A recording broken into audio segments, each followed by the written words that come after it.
بسم اللہ الرحمن الرحیم۔ السلام علیکم ورحمۃ اللہ وبرکاتہ۔ اسلامیات جماعت ہفتم میں خوش آمدید۔ میں ہوں آپ کا معلم حافظ محمد ارسلان، اور ہمارا آج کا بی لفٹ ہے نمبر 36۔ پیارے بچوں، کتاب پر موجود یہ تسلسل جسے تمام طلبہ سولو کر چکے ہیں، ہمارا آج کا بی لفٹ ہے معلم انسانیت رسول اللہ خاتم النبیین صلی اللہ علیہ وسلم کی تعلیم و تربیت کے اسلوب کو جان سکیں۔ سیرت طیبہ صلی اللہ علیہ وسلم کی روشنی میں تعلیمی و تربیتی سرگرمیوں کے واقعات کو سمجھ کر عملی زندگی میں تعلیم کے فروغ میں اپنا کردار ادا کر سکیں۔ حضرت محمد صلی اللہ علیہ وسلم کا اسلوب تعلیم و تربیت ہمارا آج کا جو لیکچر ہے اس کا یہ عنوان ہے۔ پیارے بچوں، سوال ہے کہ ایک بہترین استاد کون ہوتا ہے؟ پیارے بچوں، بہترین استاد اس شخص کو کہا جاتا ہے جو کہ مشکل بات کو بڑی آسانی سے سمجھا سکے، یعنی کہ بچوں کی جو الجھنیں ہوتی ہیں یا جن مسائل کا سامنا ہوتا ہے بچوں کو تعلیم کے دوران، ان مسائل کو آسانی کے ساتھ حل کرنے والے کو استاد کہا جاتا ہے، بلکہ بہترین استاد کہا جاتا ہے۔ ایک بہترین استاد کون ہوتا ہے؟ وہ جو کہ مشکل ترین بات کو بڑی ہی آسانی سے آپ کو سمجھا دے، آپ کے ذہن میں بات بٹھا دے، اس کو ایک بہترین استاد کہا جاتا ہے۔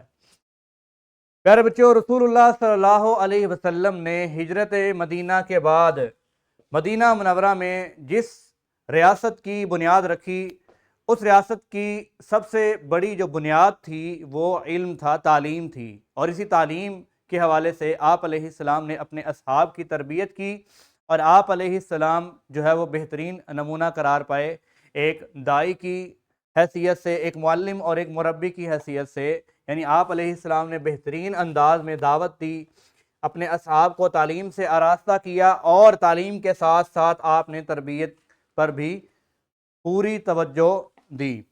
تعلیم اور معلم کی اہمیت۔ رسول اللہ صلی اللہ علیہ وسلم نے علم حاصل کرنے والے کی مثال اپنی مثال کے ساتھ دی کہ جس طرح عام انسان کے حوالے سے میرا مقام جو ہے وہ بلند ہے، بالکل اسی طرح ایک تعلیم حاصل کرنے والا معلم جب اس کا تعلق علم کے ساتھ جڑ جاتا ہے تو وہ عام آدمی سے زیادہ افضل ہوتا ہے، جیسا کہ حدیث بھی ہے کہ عالم کی فضیلت عابد پر، عابد کہتے ہیں وہ جو کسی بھی چیز کو جانتا نہیں ہے، ایسے ہے جیسے کہ میری فضیلت تم میں سے ادنا شخص پر ہے۔ ادنا شخص سے مراد ایک عام شخص کہا جا سکتا ہے۔ اسلوب تعلیم و تربیت۔ پیارے بچوں، نبی کریم صلی اللہ علیہ وسلم کی تعلیم و تربیت کا جو اسلوب تھا وہ انتہائی سادہ اور بالکل آسان تھا۔ آپ علیہ السلام کی گفتگو علمی اور تفہیمی ہوتی تھی، آپ علیہ السلام حکیمانہ اصلاح کرتے، اور آپ علیہ السلام واضح گفتگو کیا کرتے تھے، یعنی کہ مبہم بات نہیں کرتے تھے، یا ایسی بات کبھی بھی نہیں کرتے تھے کہ جس سے آپ کے اصحاب جو ہے وہ مختلف قسم کی الجھاؤ میں پھنس جائیں۔ آپ علیہ السلام کا یہ تعلیمی اصول تھا، یہ تعلیمی طریقہ کار تھا۔ پہلا اصول سادگی اور آسانی۔ آپ علیہ السلام نے فرمایا کہ اِنَّ خَيْرَ دِينِكُمْ أَيْسَرَهُ، کہ تمہارے دین کا وہ حصہ زیادہ بہتر ہے جو زیادہ آسان اور سہل ہو۔ سہل کا مطلب بھی آسان ہی ہوتا ہے، یعنی کہ آپ علیہ السلام نے فرمایا کہ جو بات آسانی کے ساتھ سمجھ میں آ جائے وہ زیادہ بہتر بات ہے، بجائے اس کے کہ انسان اپنی بات میں لوگوں کو الجھا دے یا ایسی کشمکش میں ڈال دے جس سے لوگوں کو کسی چیز کی سمجھ نہ آئے۔ دوسرا اصول تفہیمی طریقہ کار تھا کہ آپ علیہ السلام بسا اوقات کسی بھی چیز کو سمجھانے کے لیے آپ زمین پر لکیریں کھینچتے، اسی طرح دلچسپ واقعات کے ذریعے آپ علیہ السلام جو ہے وہ اپنے اصحاب کی تربیت کرتے، اور اسی طرح اشاروں کے ساتھ اور کنایوں کے ساتھ بھی آپ علیہ السلام اپنی بات کو دوسروں کے ذہن میں ڈھالنے کی کوشش کیا کرتے تھے۔ تیسرا اصول بات کو واضح بیان کرنا، توجہ حاصل کرنا، کہ اہم بات سے پہلے مخاطبین کی توجہ حاصل کرنا، یہ آپ علیہ السلام کی سنت ہے کہ جب بھی کسی بھی بات کی اہمیت کو واضح کرنا ہو تو آپ علیہ السلام جو ہے اس بات کی اہمیت کو واضح کرنے کے لیے اپنے اصحاب کی توجہ کو حاصل کیا کرتے تھے۔